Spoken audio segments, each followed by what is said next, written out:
Best প্ৰেক্টিচেছৰ এই ভিডিঅ'টোত মই আপোনালোকক দেখুৱাম এপ্ৰিল মাহৰ স্মাৰ্ট প্ৰিপেইড মিটাৰৰ ষ্টেটমেণ্টৰ কেলকুলেশ্যন আৰু লগতে আপুনি জানিব যে বিল কি সঁচাকৈ বাঢ়িছেনে তাৰ লগতে আপুনি জানিব যে APDCL কেলকুলেশ্যনত কিবা ভুল কৰিছে নেকি।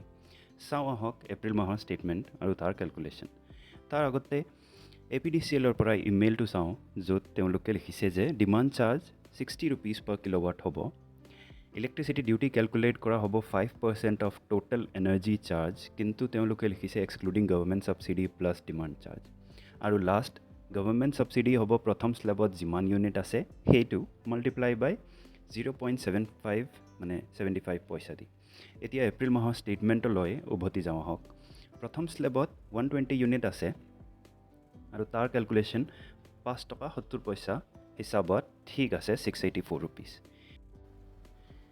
দ্বিতীয় স্লেবত আপুনি দেখা পাব যে 71.61 ইউনিট কেলকুলেট হৈছে 7 টকা পাৰ ইউনিট হিচাপত, যোনটো 501 টকা 27 পইচা আহিছে।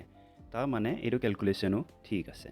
ডিমাণ্ড চাৰ্জৰ বাবে যেনেকৈ তেওঁলোকে ইমেইলত লিখিছে যে 60 rupees per kilowatt হ'ব, এইটো হোৱা নাই। মোৰ ষ্টেটমেণ্টৰ কেলকুলেশ্যনৰ হিচাপত 69.03 rupees per kilowatt হিচাপ কৰা হৈছে, যোনটো ভুল।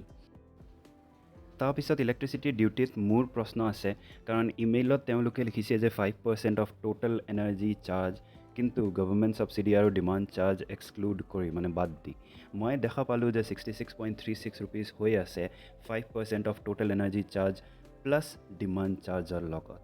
তাৰ কাৰণে মই APDCLক আকৌ ইমেইল কৰিছোঁ আৰু যি ৰেছপন্স আহিব মই আপোনালোকৰ লগত শ্বেয়াৰ কৰিম। নেক্সট গভৰ্ণমেণ্ট ছাবচিডি 3 টকা মোৰ ষ্টেটমেণ্টত দেখা পালোঁ, কিন্তু ইমেইলৰ বাবে কেলকুলেশ্যন হ'ব লাগিছিল 75 পইচা মাল্টিপ্লাই বাই প্ৰথম স্লেবৰ ইউনিট, যোনটো 120 ইউনিট হ'ব লাগিছিল। তাৰমানে 90 টকা ছাবচিডি হ'ব লাগিছিল মোৰ ষ্টেটমেণ্টত, সেইটো হোৱা নাই। আৰিয়াৰ এডজাষ্টমেণ্ট 8.35 পইচা 8 টকা 35 পইচা কাটিছে ডেইলি, কাৰণ মোৰ আগৰ পোষ্টপেইড বিল আছে। এই কেলকুলেশ্যনটো ঠিকে দেখা পালোঁ। আজিৰ বাবে ইমানেই। APDCLৰ পৰা ৰিপ্লাই আহিলে মই আকৌ এটা ভিডিঅ' বনাই আপোনালোকক শ্বেয়াৰ কৰিম। তেতিয়ালৈ ভাল থাকিব, ধন্যবাদ।